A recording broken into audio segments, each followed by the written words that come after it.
Какви храни и напитки трябва да избягваме по време на бременност? Има ли неща, които биха могли да навредят по някакъв начин на плода? Този въпрос ми го задава всяка бременна и основното е, че не трябва да се приема недобре обработени сирена и сурова риба. Зеленчуците и всички плодове да се измиват много добре. Тук проблема не идва от това какво толкова едеш, а да не се заразиш с нещо като салмонела, листериоза и така нататък. Има някои особени плодове, които също се свързват, но доста по-рядко, като например ананас, който се счита, че приемайки го в големи количества може да повлияе на маточната шийка, папая, но това в ежедневието надали ще ни се случи.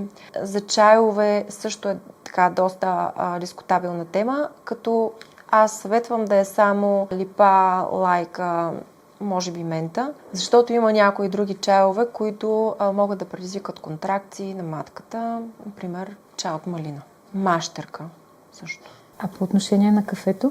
Едно кафе на ден е оптимално, позволяват се максимум 2. Направено е проучване с жени, които са пиели повече от 2 кафета на ден и се вижда, че прекомерният прием на кофеин може да се асоциира с спонтанен аборт. Но едно кафе Е позволено.